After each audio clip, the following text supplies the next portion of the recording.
అది విజయనగరం. ఒక చిన్న పట్నం. ఇక్కడ పేద, ధనిక, మధ్యతరగతి కుటుంబాలు ఉన్నాయి. రామయ్య కుటుంబం నివసిస్తోంది ఇక్కడే. వీళ్లది ఒక మధ్యతరగతి కుటుంబం. రామయ్య పెద్ద కోడలు స్వర్ణ గుమ్మం దగ్గర ఎదురుచూస్తుంది. అప్పుడే సైకిల్ శబ్దం వినిపించింది. గబగబా వెళ్లి పాలు పోయించుకుని వంటింట్లో అందరికీ టీ పెడుతుంది. హాల్లో రామయ్య పేపర్ చదువుతూ కూర్చున్నాడు. సుభద్ర కూడా రామయ్య చదివే వార్త వింటూ కూర్చుంది. స్వర్ణ టీ తీసుకొచ్చి ఇద్దరికీ ఇస్తూ, అత్తయ్య, పాలవాడికి డబ్బులివ్వాలి. ఈ నెల 300 రూపాయలు ఎక్కువివ్వాలి. అదే మొన్న బంధువులు వచ్చారని పోయించుకున్నాం కదా, అలాగే కరెంటు బిల్లు కూడా కట్టాలి. ఇంట్లో సరుకులు కూడా నిండుకున్నాయి అని అలా ఆగకుండా ఒకదాని తర్వాత ఒకటి చెప్తూనే ఉంది స్వర్ణ. ఆపు స్వర్ణ, కాసేపాపు. పొద్దున్నే లేవగాని ఈ ఖర్చుల చిట్ట ఏంటి తల్లి? వింటుంటేనే తల తిరిగిపోతుంది అంటూ సుభద్ర సోఫాలో వెనక్కి వాలింది. టీకప్పు పక్కన పెట్టి నుదటిని గట్టిగా నొక్కుకుంది. స్వర్ణమొహం చిన్నబోయింది. చేతిలో ఉన్న ఖాళీ ట్రేని సర్దుకుంటూ, నేనేం చెయ్యనత్తయ్యా, అన్నీ ఒకేసారొచ్చాయి. రేషన్ షాప్ వాడు రేపటికల్లా బాకీ తీర్చమంటున్నాడు. ఇక కరెంటు బిల్లు కట్టకపోతే రేపొచ్చి కట్ చేస్తారు. మీ అబ్బాయి ఇచ్చిన జీతం డబ్బులు అప్పుడే అయిపోయాయి అంది నిస్సహాయంగా. సుభద్ర నిట్టూర్చింది.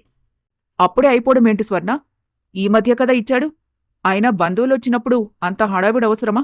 అప్పుడే చెప్పాను, అంతంత పాలు పిండి వంటలు వద్దని. ఇప్పుడు చూడు, పాలవాడి దగ్గర కూడా అప్పుపడ్డాం.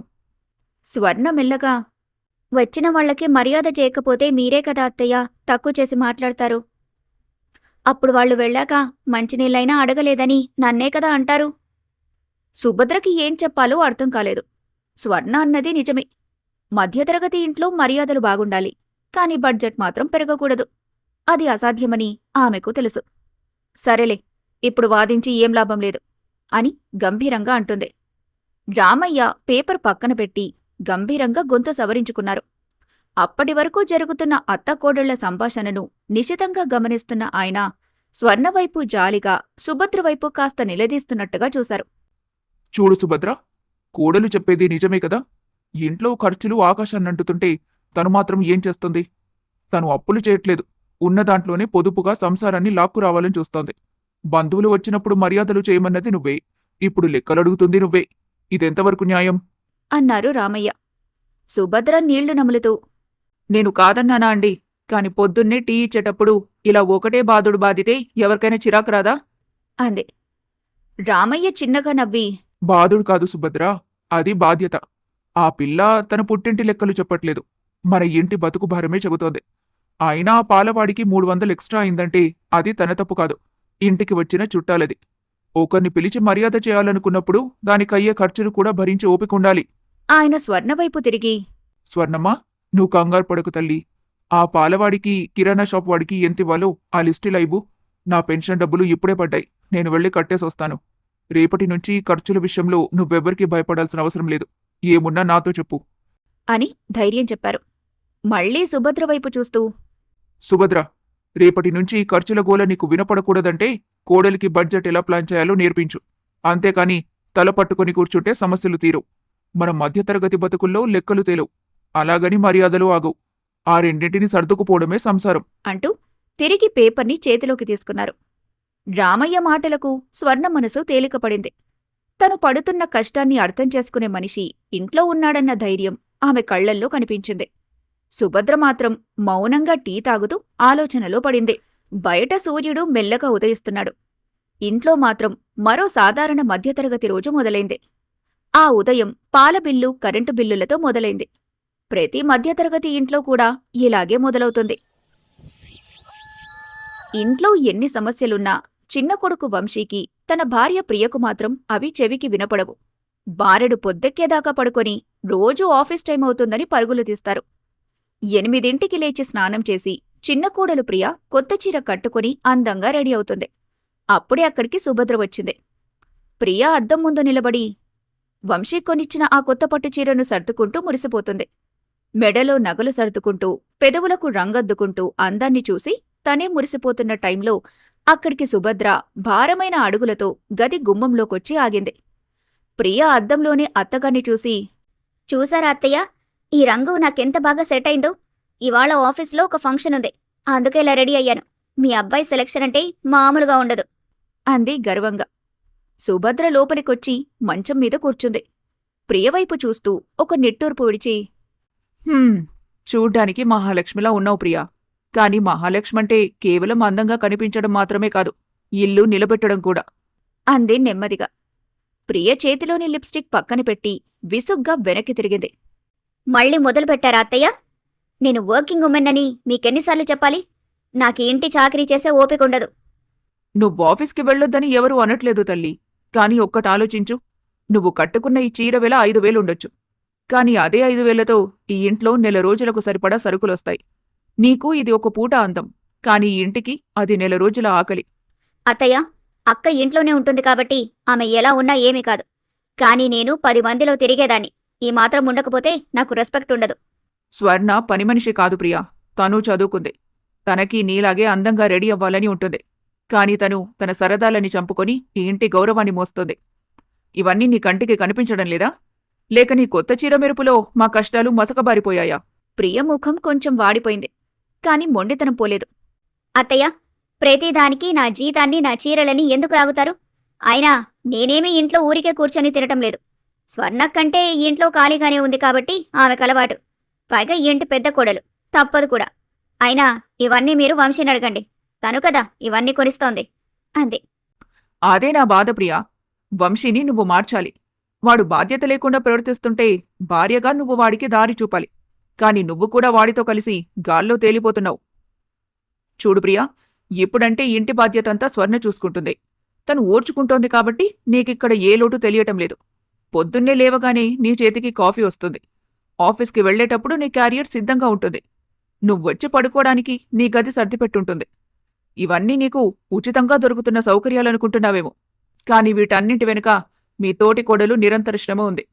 రేపటి రోజున నీ వంతొచ్చినప్పుడు, అంటే ఒకవేళ స్వర్ణ విసిగిపోయి నా వల్ల కాదు అని పక్కకి తప్పుకున్నా, లేదా పరిస్థితులు మారి మీరు వేరుగా ఉండాల్సొచ్చినా, అప్పుడు తెలుస్తుంది సంసారమంటే కేవలం ఆఫీస్ ఫైళ్లు, ఏసీ గదులు కాదని. అప్పుడు నువ్వు కూడా తెల్లవారుజామున 6 గంటలకే లేచి పాలవాడి కోసం ఎదురు చూడాలి. వంటింట్లో చెమటలు కక్కుతూ వంట చేయాలి. రూపాయి లెక్క చూసుకుంటూ బడ్జెట్ వేయాలి. అప్పుడు కూడా నేను వర్కింగ్ ఉమెన్ అని అంటే సరిపోదు ప్రియా. ఎందుకంటే ఆకలికి నీ హోదా తెలీదు, ఇంటి అవసరాలకి నీ ఆఫీస్ టైమింగ్స్తో పనిలేదు. నిజం చెప్పనా? స్వర్ణ ఉద్యోగం చేయకపోయినా ఈ ఇంటిని ఒక కంపెనీలాగా నడిపిస్తోంది. తను మేనేజర్ కాబట్టి నువ్విక్కడ గెస్ట్ లాగా ఉండగలుగుతున్నావు. కాని ఏ రోజైతే నువ్వు కూడా ఈ ఇంటిని నీ సొంతం అనుకుని బాధ్యతలో భాగం పంచుకుంటావో, ఆ రోజే నీ చదువుకి, నీ సంపాదనకి నిజమైన గౌరవం దక్కుతుంది. ఈ చీర కట్టుకుంటే వచ్చే అందం కంటే సాటి మనిషికి సాయం చేసినప్పుడు నీ మనసుకి కలిగే తృప్తి చాలా గొప్పది. సుభద్ర అలా చెప్పి గది నుంచి బయటికి వెళ్ళిపోగానే ప్రియ ఒక్కసారిగా విసుగ్గా గాలి పీల్చింది. అద్దం ముందు నిలబడి తన చెవుల కమ్మలను గట్టిగా సర్దుకుంటూ పెదవి విరిచింది. ఏంటో ఈవిడ ఎప్పుడు ఇంట్లోవన్నీ తెచ్చి నా బుర్ర తింటుంది.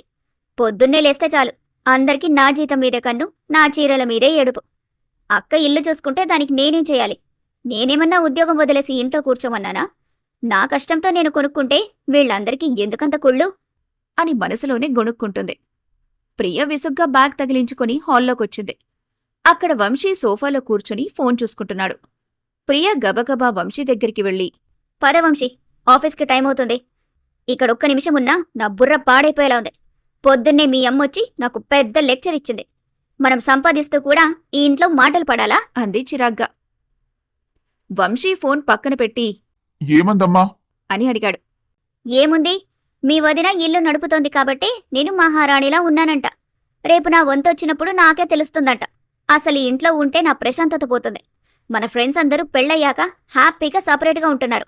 మనమే ఇక్కడ ఉమ్మడి కుటుంబం అంటూ అందరి ఖర్చులు నెత్తిన వేసుకోవాలి. పైగా ఇలాంటి మాటలు పడాలి. వచ్చే నెల ఎలాగైనా మనం వేరే ఇల్లు చూసుకుందాం, నాతో కాదింక అంది ప్రియ ఖచ్చితంగా. వంటింట్లో నుంచి కాఫీ కప్పులు సింకులో వేస్తున్న స్వర్ణకి ఆ మాటలు స్పష్టంగా వినిపించాయి. ఆమె చేతులు ఒక్క క్షణం ఆగిపోయాయి. కళ్లల్లో నీళ్లు తిరిగినా గబగబా తుడుచుకొని ఏమీ విననట్టే ఉండిపోయింది. రామయ్య గారు హాల్లోనే కుర్చీలో కూర్చొని ఉన్నారు. ప్రియ అన్న మాటలు ఆయన చెవిన పడ్డాయి. ఆయన పేపర్ పక్కన పెట్టి వంశీప్రియల వైపు చూస్తూ శాంతంగానే అయినా ఎంతో గంభీరంగా ఇలా అన్నారు. బాగా చెప్పావు ప్రియా. నా వంతు వచ్చినప్పుడు అని నీకు నువ్వుగా అనుకునే కంటే ఆ వంతు ఇప్పుడే వస్తే బాగుంటుంది. వంశీ, మీ ఇద్దరికీ ఈ ఇంట్లో ఉండటం భారంగా ప్రశాంతత లేనట్టుగా ఉంటే వచ్చే నెల దాకా ఎందుకు? ఇవాళ సాయంత్రమే మీ అన్నయ్య వస్తాడు కదా, కూర్చొని మీ దారి మీరు చూసుకునేలా నేనే మాట్లాడతాను. కానీ ఒక్కటి గుర్తుపెట్టుకోండి, విడిపోవటం సులువే కానీ రేపు ఒంటరిగా సంసార భారం మోసేటప్పుడు ఈ వదిన ఆప్యాయత, ఈ కుటుంబం తోడు గుర్తుకొస్తే మాత్రం తిరిగి రావడానికి వెనక్కి దారులుండవు. రామయ్య మాటలకి ప్రియ ఒక్క క్షణం షాక్ తిన్నట్టు చూసింది. వంశీకి ఏం మాట్లాడాలో అర్థం కాలేదు. ప్రియ వంశీ చేయి పట్టుకుని, పద వంశీ, టైం అవుతోంది అంటూ గబగబా తలుపు తీసి బయటికి నడిచింది. బైక్ స్టార్ట్ అయి వెళ్లిపోయే శబ్దం వింటూ సుభద్ర మనసులో తెలియని భయంతో దేవుడి పటం వైపు చూసింది. ఆ ఇల్లు ముక్కలవడానికి ఎంతో సమయం పట్టదని ఆ ఉదయం అందరికీ అర్థమైపోయింది. బాధపడకు స్వర్ణ. ఆయన అన్నట్టు సాయంత్రం శేఖర్ రాగానే ఏదో ఒకటి తేల్చేద్దాం. ఇలా రోజు నలిగిపోవడం మన వల్ల కాదు అంది సుభద్ర ఓదారుస్తూ. స్వర్ణ ఏమీ మాట్లాడకుండా భారంగా తల ఊపింది. సాయంత్రం 7 గంటలైంది. ఇంట్లో వాతావరణం కొంచెం ఉద్రిక్తంగా ఉంది. రామయ్య హాల్లో కుర్చీలో కూర్చుని సీరియస్గా ఎదురుచూస్తున్నారు. సుభద్ర, స్వర్ణ పక్కనే కూర్చున్నారు. అంతలో వంశీ, ప్రియ ఆఫీస్ నుండి వచ్చారు. ప్రియ ముఖంలో ఇంకా అదే గర్వం అలిగినట్టు తన ముఖంలో స్పష్టంగా కనిపిస్తోంది. మరో 5 నిమిషాలకి పెద్ద కొడుకు శేఖర్ కూడా ఆఫీస్ నుంచి అలసిపోయి వచ్చాడు. ఇంట్లో అందరూ అలా సీరియస్గా కూర్చొని ఉండటం చూసి ఏంటి నాన్న విశేషం? అందరూ ఇక్కడే ఉన్నారు, ఏమైంది? అని అడిగాడు. రామయ్య గొంతు సవరించుకొని, కూర్చో శేఖర్, మాట్లాడాలి. ఉదయం మీ తమ్ముడు ప్రియ ఈ ఇంట్లో ఉండలేమని, వాళ్ళకి ప్రశాంతత లేదని అన్నారు. వచ్చే నెల వేరే ఇల్లు చూసుకుంటారట. అందుకే ఆ వచ్చే నెల దాకా ఎందుకు, ఇప్పుడే లెక్కలు తేల్చేసి వాళ్ళని హ్యాపీగా పంపించేద్దామని పిలిచాను అన్నాడు. శేఖర్ ఆశ్చర్యంగా వంశీ వైపు చూశాడు. వంశీ తలదించుకోగా ప్రియ మాత్రం చాలా ధైర్యంగా, అవును బావగారు, మా సంపాదన మాది, మా ఖర్చులు మావే. ఇక్కడ రోజుకొక మాట పడటం మా వల్ల కావట్లేదు. మేము విడిగా ఉంటాం అని తెగేసి చెబుతుంది. శేఖర్ ఒక్క క్షణం మౌనంగా ఉన్నాడు. ఆ తర్వాత నెమ్మదిగా నవ్వి జేబులోంచి ఒక పెద్ద కవర్ తీసి టేబుల్ మీద పెట్టాడు. మంచి నిర్ణయం ప్రియా. నిజానికి నేను కూడా ఇవాళ ఒక ముఖ్యమైన విషయం మాట్లాడదామని వచ్చాను అంటూ ఆ కవర్ ఓపెన్ చేసి అందులో ఉన్న పేపర్లను రామయ్య గారి చేతికిచ్చాడు శేఖర్. రామయ్య గారు ఆ పేపర్లు చూసి ఒక్కసారిగా షాక్ అయ్యారు. ఆయన కళ్ళు ఆనందంతో, ఆశ్చర్యంతో పెద్దవయ్యాయి. శేఖర్, ఇది ఇది నిజమేనా? అన్నారు నమ్మలేనట్టు. సుభద్ర కంగారుగా ఏంటండి అది? ఏం రాసుందందులో? అని అడిగింది. రామయ్య గారు, సుభద్ర, మన పెద్ద కోడలు స్వర్ణ రాసిన నవలకి ప్రతిలిపి జాతీయ స్థాయిలో ప్రథమ బహుమతి ప్రకటించింది. ₹1,00,000 నగదు బహుమతితో పాటు ఒక పెద్ద డిజిటల్ నెట్వర్క్ వాళ్లు స్వర్ణ నవలను వెబ్సిరీస్గా తీయడానికి ₹10,00,000కి కాంట్రాక్ట్ సైన్ చేశారు. అడ్వాన్స్ అమౌంట్ పేపర్లే ఇవి అన్నాడు.